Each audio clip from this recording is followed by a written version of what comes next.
రాష్ట్రంలో టీం 11 ఉంది. కల్తీ మద్యానికి, కల్తీ నెయ్యికి, బాబాయ్ హత్యకు వాళ్లు బ్రాండ్ అంబాసిడర్లు అని దేవుణ్ణి అడ్డం పెట్టుకుని 250 కోట్లు దోచేశారని విద్యా ఐటీ శాఖల మంత్రి నారా లోకేష్ అన్నారు. ఇప్పుడు క్లీన్ చిట్ వచ్చిందంటూ ఆ టీం కెప్టెన్ తప్పుడు ప్రచారం చేస్తున్నారని, ఈ మహానుభావుడు ఏం చదివారో నాకు అర్థం కాలేదని, ఛార్జ్ షీట్ ఇంగ్లీష్లో ఉందని, అసలు ఆయనకు ఇంగ్లీష్ వచ్చా అని ఎద్దేవా చేశారు. క్షేత్రస్థాయిలో వైకాపా వాళ్లు చేస్తున్న తప్పుడు ప్రచారాన్ని తిప్పికొట్టాలని పేర్కొన్నారు. మంగళగిరిలోని టీడీపీ కేంద్ర కార్యాలయంలో శుక్రవారం జరిగిన బూత్ మేనేజ్మెంట్ వర్క్షాప్లో మంత్రి లోకేష్ పాల్గొని ప్రసంగించారు. అప్పట్లో వైఎస్ వివేకానందరెడ్డిని కడప ఎంపీ అవినాష్ రెడ్డి చంపించారని తెలిసినా చంద్రబాబుపై నెపం వేసి దుష్ప్రచారం చేశారని అన్నారు. దీన్ని సమర్థంగా తిప్పికొట్టలేకపోవడంతోనే 2019 ఎన్నికల్లో పార్టీ నష్టపోయిందన్నారు. అధికారంలోకి వచ్చాక పార్టీకి దూరం అవడం జరగకూడదని, పార్టీ సొంతిల్లు, ప్రభుత్వం కిరాయి ఇల్లు అని అన్నారు. ముందు టీడీపీని బలోపేతం చేసుకోవాలని పేర్కొన్నారు. 2019 ఎన్నికల నుంచి బూతాయిలో మన పనితీరు ఎలా ఉందో బేరీజు వేసుకోవాలని, బూత్స్థాయి నుంచి పార్టీని సంస్థాగతంగా బలోపేతం చేయటం వల్లే గత ఎన్నికల్లో మంగళగిరిలో తెలుగుదేశం పార్టీ గెలుపు సాధ్యమైందన్నారు. అందరం కష్టపడి పనిచేద్దాం. ఎంత పని ఒత్తిడి ఉన్నా వారంలో ఒకరోజు పార్టీ కేంద్ర కార్యాలయానికి కేటాయిస్తున్నామని చెప్పారు. పార్టీ నేతలు అలక వీడాలని, అలిగితే నష్టపోయేది మన పార్టీ, మన రాష్ట్రం అని పేర్కొన్నారు. కూటమిలో సమస్యలు ఉంటే 3 పార్టీలు కూర్చొని చర్చించుకుంటాయని తెలిపారు. ఇదే గ్రామస్థాయి వరకు పాటించాలని లోకేష్ సూచించారు. మనందరం చూసాం 2019లో వివేకానంద రెడ్డి గారు గుండుపోటుతో చనిపోయారని అదే దొంగ ఛానల్లో బ్రేకింగ్ లేశారు. అందరూ అయ్యో పాపం పెద్దయినా గుండుపోటుతో చనిపోయాడు ఏంటని అనుకున్నాం. తర్వాత తెలిసింది గుండుపోటు కాదు, గొడ్డలిపోటు అని. వాళ్ళు ఎట్లా తయారయ్యారంటే, మనం ఒక్కరోజు ఆలస్యమైనందుకు అదే దొంగ పేపర్లో సగం పేజ్ కింద చూస్తే చంద్రబాబు నాయుడు గారి చేతిలో కత్తి పెట్టి చూపించారు. అంటే వాళ్ళే చంపి, జగన్మోహన్ రెడ్డికి తెలుసు వాళ్ళ వ్యక్తి, వాళ్ళ ఎంపీ అవినాష్ రెడ్డి చంపాడని తెలుసు. తెలిసినా సాక్షికి ఫోన్ చేసి, సాక్షి పేపర్కి ఫోన్ చేసి చంద్రబాబు నాయుడు గారి చేతుల్లో కత్తి పెట్టండి, అది చూపించండి అని చెప్పే పరిస్థితికి వచ్చారు. ఆ రోజు మనం అది తిప్పికొట్టలేదు కనుకనే మనం తీవ్రంగా నష్టపోయాం. ఇది మనం గుర్తుపెట్టుకోవాలి. జగన్ ప్రదర్శనల వల్ల పోతున్న ప్రాణాలకు ఎవరు సమాధానం చెప్తారని హోంశాఖ మంత్రి వంగలపూడి అనిత ప్రశ్నించారు. కామన్ సెన్స్, సివిక్ సెన్స్ లేకుండా ఇష్టానుసారం వెళతానంటే చూస్తూ ఊరుకోవాలా అని నిలదీశారు. జగన్ పర్యటనలకు సంబంధించి పోలీసుల్ని ఎలాంటి అనుమతి అడగట్లేదని తెలిపారు. ఇంటిమేషన్ను పర్మిషన్ అడిగినట్లుగా చిత్రీకరించుకుంటున్నారు తప్ప ఎలాంటి అనుమతి వైఎస్ఆర్సీపీ అడగలేదని స్పష్టం చేశారు. నేను 4 రిపోర్టులు చూపిస్తాను. నేను కల్తీ జరిగింది అని, జంతుకు ఉంది అని, ఒక్కడు చూపించమనండి లేదు అని చెప్పడానికి. ఎందుకు నోటి మాటతో మళ్ళా తిరిగి దీన్ని డైవర్ట్ చేయడానికి వీళ్ళేమో పరామర్శలు అని చెప్పి ప్రదర్శనలు చేస్తారు. ఈవెందో వాళ్ళు మమ్మల్ని పర్మిషన్ అడగకపోయినా, యాక్చువల్గా నేను ఒకటే చెప్తున్నా, యాజ్ ఎ హోమ్ మినిస్టర్ చెప్తున్నా, నువ్వు 5,000 మందితో కాదు 50,000 మందితో మీటింగ్ పెట్టుకుంటానని చెప్పండి. ఒక మాజీ ముఖ్యమంత్రికి ఏ బందోబస్తు ఇవ్వాలో ఆ బందోబస్తు ఇచ్చి మేము ప్రశాంతంగా పర్మిషన్స్ ఇచ్చి మేము పంపించుకుంటాం. మేమే కాదని చెప్పట్లేదే. మీకులాగా మేమేం మైకులు లాక్కోవట్లేదే, మీకులా మేమేమి నుంచున్న స్టూల్ లాక్కోవట్లేదే, మీకులా మేమేమి వేసిన స్టేజ్లు కూడా తీసేయట్లేదే, మీకులా మేమేమి ఇళ్లలోని కూర్చోబెట్టి హౌస్ అరెస్టులు చేయలేదే. మేమేమేను మీకు ప్రజాస్వామ్యబద్ధంగా మీకు వచ్చిన హక్కును మీరు వినియోగించుకోండి అని చెప్తున్నాం. వినియోగించుకుంటూనే ప్రజల్ని ఇబ్బంది పెట్టద్దు అని చెప్తున్నాం. మేము ఈరోజు ఒక అత్యవసరంగా అంబులెన్స్లోని హాస్పిటల్కి వెళ్లాల్సిన వాడు ఉంటాడండి. నువ్వు చేసే ప్రదర్శన బట్టి అతను చనిపోతే పరిస్థితి ఏంటి, ఎవరు సమాధానం చెప్తారు? అమరావతిలో భారత తొలి క్వాంటమ్ ఎకో సిస్టమ్కు శంకుస్థాపన ఓ చరిత్రాత్మక ఘట్టమని మంత్రి కింజారపు అచ్చెన్నాయుడు అన్నారు. దేశ భవిష్యత్తును ముందే చూసే దూరదృష్టి నాయకుడు సీఎం చంద్రబాబు అని కొనియాడారు. అమరావతిని గ్లోబల్ టెక్నాలజీ హబ్గా తీర్చిదిద్దే దిశగా మరో కీలక అడుగు అన్నారు. క్వాంటమ్ టెక్నాలజీతో యువతకు హై స్కిల్ ఉద్యోగాలు, పరిశోధనలకు కొత్త దారులు పడతాయని ఆశాభావం వ్యక్తం చేశారు. రాజధాని అభివృద్ధికి సీఎం చంద్రబాబు నిరంతరం కృషి చేస్తున్నారని, మాటల్లో కాదు చేతల్లో చేసి చూపిస్తున్నారని తెలిపారు. జ్ఞానం, ఆవిష్కరణల కేంద్రంగా అమరావతి రూపుదిద్దుకుంటుందన్నారు. కష్టపడి పనిచేసిన కార్యకర్తలకు తెలుగుదేశం పార్టీ ఎప్పుడూ అండగా ఉంటుందనేందుకు వీరంకి గురుమూర్తి లాంటి వారే నిదర్శనమని మంత్రులు కొల్లు రవీంద్ర, కొలుసు పార్థసారథి, సవిత పేర్కొన్నారు. అసెంబ్లీ ఎన్నికల్లో మాదిరిగానే స్థానిక సంస్థ ఎన్నికల్లోనూ కూటమిని గెలిపించాలని కోరారు. రాష్ట్ర ప్రభుత్వం విద్యార్థులకు కల్పిస్తున్న సదుపాయాలను సద్వినియోగం చేసుకుని ఉన్నత స్థానానికి చేరుకోవాలని సెంట్రల్ ఎమ్మెల్యే బోండా ఉమామహేశ్వరరావు అన్నారు. విద్యార్థులు చదువుకునేందుకు అవసరమైన అన్ని సదుపాయాలను ప్రభుత్వం ఉచితంగా కల్పిస్తుందని ఆయన వివరించారు. గడిచిన 5 ఏళ్లలో విద్యారంగాన్ని భ్రష్టు పట్టించారని, ప్రస్తుతం మంత్రి నారా లోకేష్ నేతృత్వంలో విద్యారంగంలో విప్లవాత్మకమైన మార్పులకు శ్రీకారం చుట్టారని ఆయన కొనియాడారు. జిల్లా వైద్య ఆరోగ్య శాఖ ఆధ్వర్యంలో రెడ్ సర్కిల్ సమీపాన ఉన్న బిషప్ అజరయ్య ప్రభుత్వ ఎయిడెడ్ పాఠశాల విద్యార్థులకు ఉచితంగా కళ్లజోల పంపిణీ నిర్వహించారు. ఈ కార్యక్రమానికి సెంట్రల్ ఎమ్మెల్యే బోండా ఉమామహేశ్వరరావు, స్థానిక కార్పొరేటర్ నెలివండ్ల బాలస్వామి ముఖ్య అతిథిగా హాజరయ్యారు. విద్యార్థులకు కళ్లజోలు పంపిణీ చేసిన అనంతరం వారు మాట్లాడుతూ జిల్లా వైద్య ఆరోగ్య శాఖ నేతృత్వంలో విద్యార్థులందరికీ ఉచితంగా కళ్లజోలు పంపిణీ చేయడం అభినందనీయమన్నారు. విద్యార్థులకు అవసరమైన పుస్తకాలు, దుస్తులు, బూట్లు వంటి అన్ని సదుపాయాలను కల్పిస్తున్నామని చెప్పారు. మంచి పౌష్టికాహారం కూడా అందిస్తున్నామని వివరించారు. విద్యార్థులు కేవలం మంచిగా చదువుకొని పాఠశాలకు, తమ నియోజకవర్గానికి మంచి పేరు తేవాలని సూచించారు. గడిచిన 5 ఏళ్లుగా విద్యారంగానికి భ్రష్టు పట్టించారని, కూటమి ప్రభుత్వం అధికారంలోకి వచ్చాక మంత్రి నారా లోకేష్ నేతృత్వంలో విప్లవాత్మకమైన మార్పులు తెచ్చారని చెప్పారు. రాబోయే రోజుల్లో విద్యారంగాన్ని అత్యున్నత స్థానంలో నిలబెట్టే దిశగా ప్రభుత్వం కృషి చేస్తోందన్నారు.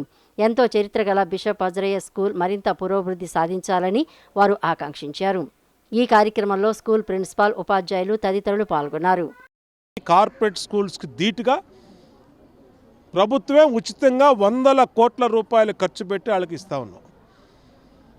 ఇంతేకాకుండా మధ్యాహ్నం పూట డొక్కా సీతమ్మ గారి పేరు మీద ఒక పౌష్టికాహారాన్ని, ఏదో క్వాలిటీ లేని ఫుడ్ కాకుండా విటమిన్స్, మినరల్స్, ప్రోటీన్స్ అన్నీ కూడా మిక్స్ అయ్యేటట్టుగా పౌష్టికాహారం మెనూని తయారు చేసి మధ్యాహ్నం భోజనం ఉచితంగా పెడతా ఉన్నాం.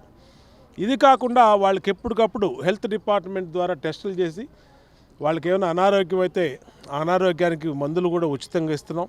అలాగే ముఖ్యంగా ఇవాళ ఐ క్యాంపు మా ఆప్థమాలజిస్టులు, డాక్టర్లు, గవర్నమెంట్ డాక్టర్లు వాళ్ళందరినీ పెట్టి పిల్లలందరూ ఐ విజిబిలిటీని టెస్ట్ చేసి వాళ్ళందరికీ ఉచితంగా కళ్ళజోళ్ళు గవర్నమెంట్ స్కూల్స్లో, ఎయిడెడ్ స్కూల్స్లో ఎంతమంది ఎన్ని కోట్ల రూపాయలు ఖర్చైనా విద్యాశాఖ మంత్రి నారా లోకేష్ గారి ఆధ్వర్యంలో, గౌరవ ముఖ్యమంత్రి చంద్రబాబు గారి ఆధ్వర్యంలో అన్ని రకాలుగా కూడా పిల్లలకు అండగా ఉండటం మాకు చాలా సంతోషం.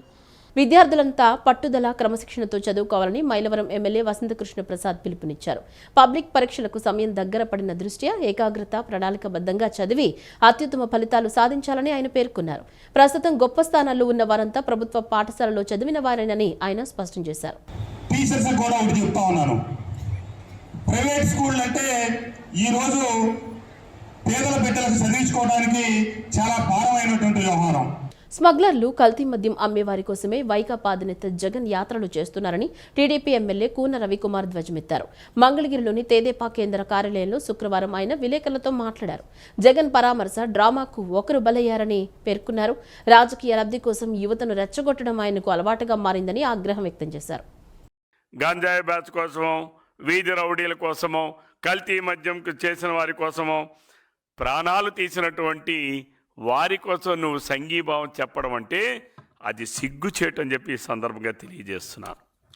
ఈరోజు నువ్వు చేస్తున్నటువంటి యాత్రలు కొంతమంది యువకులను రెచ్చగొట్టి, వారికి మందిచ్చి, వారికి గంజాయి ఇచ్చి, బైకుల పైన ఫీట్లు చేయండి అని చెప్పి చేయిస్తున్నావే, ఇవన్నీ కూడా రేపు నీకు విషపు వృక్షాలుగా తయారై నీ ఉనికినే ప్రశ్నార్థకం చేస్తాయి అని చెప్పి ఈ సందర్భంగా తెలియజేస్తా ఉన్నాను. ఆ రోజేమో నీ పబ్లిసిటీ కోసం సింగయ్యను కారు కింద నలిపేసిన జగన్ ఈరోజు నీ పరామర్శ యాత్రలో 2 యువకుల్ని బలి తీసుకున్నావు. ఈరోజు నువ్వు మనందరం అత్యంత పవిత్రంగా భావించే లడ్డూ ప్రసాదాన్ని కల్తీ చేసిన వారు చెడు పదార్థాలు కలిపి స్వామికి తినిపించారు. ఇప్పుడు అసలు తప్పే జరగలేదన్నట్లు బొంకటం శోచనీయమని టీటీడీ మాజీ ఈవో, రిటైర్డ్ ఐఏఎస్ అధికారి ఎల్వి సుబ్రహ్మణ్యం అన్నారు. శ్రీవారి సన్నిధిలో పనిచేస్తున్న కొంతమంది అధిక ధనం సంపాదించాలన్న ఆశతో అక్రమాలకు ఒడిగట్టి స్వామివారికి చెడు పదార్థాలు కలిపిన ప్రసాదాన్ని నివేదించడం మహాపాపమని తెలిపారు. అలాంటి వారు అసలు తప్పే జరగలేదని మాట్లాడడం శోచనీయమన్నారు. తన తప్పు తెలుసుకున్న ఓ అధికారి పోలీసులకు ఓ స్టేట్మెంట్ ఇచ్చి అక్రమంగా తాను పొందిన నగదును తిరిగి పోలీసులకు అప్పగించారన్నారు. అయితే ప్రసాదాన్ని కల్తీ చేయడంలో కీలకంగా వ్యవహరించిన కొందరిలో మాత్రం చిత్తశుద్ధి కనిపించడం లేదని ఆవేదన వ్యక్తం చేశారు. నేను దురదృష్టవశాత్తు ఒక ఎక్స్పర్ట్గా తిరుమల తిరుపతి దేవస్థానం నన్ను ఆ బాధ్యత అప్పగించింది, నేను ఆ బాధ్యతల్లో విఫలుడనయ్యాను అని ఒక ఎక్స్పర్టు నిన్న పోలీసు వాళ్ళకి స్టేట్మెంట్ ఇచ్చి తను దుర్మార్గంగా సంపాదించిన ధనాన్ని ఆయన పోలీస్ ఏసీబీ వాళ్ళకి అప్పచెప్పాడు. కాబట్టి మనం చూస్తున్నది ఏమిటంటే తప్పు చేసిన వాళ్ళల్లో చిత్తశుద్ధి ఇప్పటికి కూడా రావటం లేదు. అంటే వెంకటేశ్వర స్వామిని మనం ఏ విధంగా మనం అక్రమాన్ని చేసినా కూడా మన మీద శిక్ష పడదు అనే ఒక భావంతో వారు ఆ రకంగా మాట్లాడటం చాలా చాలా బాధాకరం. మనం ఒకసారి పూర్వపరాల్లోకి వెళితే తిరుమల తిరుపతి దేవస్థానం ప్రతిరోజు సుమారు 13,000 కిలోల నుంచి 18,000 కిలోల దాకా నెయ్యి కొనుగోలు చేస్తుంది. మనందరికీ తెలిసిందే, స్వామివారి ప్రసాదం అనగానే మనందరికీ మనస్సులో మెలిగేది శ్రీవారి లడ్డు.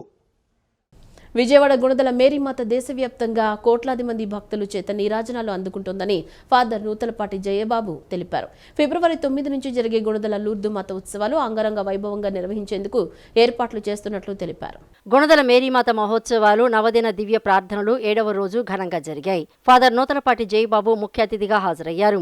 విజయవాడ కథోలిక్ పీఠం మాన్సిన్యోర్ ఫాదర్ మువ్వల ప్రసాద్, గుణదల పుణ్యక్షేత్ర రెక్టర్ ఫాదర్ ఏలేటి విలే జయరాజు తదితరులు పాల్గొన్నారు. దివ్య సత్ప్రసాద ఆరాధనతో కొండపై పూజాపీఠం వద్దకు చేరుకుని సమిష్టి దివ్య పూజా బలి సమర్పించారు. భక్తులు పెద్ద సంఖ్యలో తరలివచ్చి నవదిన ప్రార్థనలో పాల్గొన్నారు. అనంతరం ఫాదర్ నూతలపాటి జయబాబు ప్రసంగిస్తూ విజయవాడ గుణదల మేరీమాత దేశవ్యాప్తంగా కోట్లాది మంది భక్తుల చేత నీరాజనాలు అందుకుంటోందన్నారు. ఫిబ్రవరి 9 నుంచి జరిగే గుణదల లూర్దుమాత ఉత్సవాలు అంగరంగ వైభవంగా నిర్వహించేందుకు ఏర్పాట్లు చేస్తున్నామని, పెద్ద ఎత్తున భక్తులు విచ్చేసి ఉత్సవాలను విజయవంతం చేయవలసిందిగా సూచించారు. ఈ కార్యక్రమంలో ఫాదర్లు గాబ్రియేలు, మరియన్న, తోట సునీల్ రాజు తదితరులు పాల్గొన్నారు. ఎన్టీఆర్ జిల్లా కంచకచర్ల మండలం కీసర సమీపంలోని జాతీయ రహదారిపై ఉదయం ఓ ప్రైవేట్ ట్రావెల్స్ బస్సు అగ్ని ప్రమాదానికి గురైంది. బస్సులో ప్రయాణిస్తున్న మొత్తం 39 మంది ప్రయాణికులు సురక్షితంగా బయటపడడంతో పెను ప్రమాదం తప్పింది. ఎన్టీఆర్ జిల్లా కంచికచర్ల మండలం కీసర సమీపంలోని జాతీయ రహదారిపై ఉదయం ఓ ప్రైవేటు ట్రావెల్స్ బస్సు అగ్ని ప్రమాదానికి గురైంది. హైదరాబాద్ నుంచి విజయవాడకు వెళ్తున్న ఈ బస్సులో ఒక్కసారిగా వెనుక భాగంలో మంటలు వ్యాపించాయి. బస్సు వెనుక నుంచి పొగలు మంటలు రావడాన్ని గమనించిన డ్రైవర్ వెంటనే అప్రమత్తమయ్యాడు. పరిస్థితి ప్రమాదకరంగా మారుతున్నట్లు అర్థం చేసుకున్న డ్రైవర్ బస్సును రోడ్డు పక్కకు ఆపి అందులో ఉన్న ప్రయాణికులను క్లీనర్ తక్షణమే కిందకు దించారు. అప్పటికే మంటలు వేగంగా వ్యాపించడంతో బస్సు పూర్తిగా దగ్ధమైంది. అయితే బస్సులో ప్రయాణిస్తున్న మొత్తం 39 మంది ప్రయాణికులు సురక్షితంగా బయటపడటంతో పెను ప్రమాదం తప్పింది. ఈ వార్తలు ఇంతటితో సమాప్తం. నమస్కారం.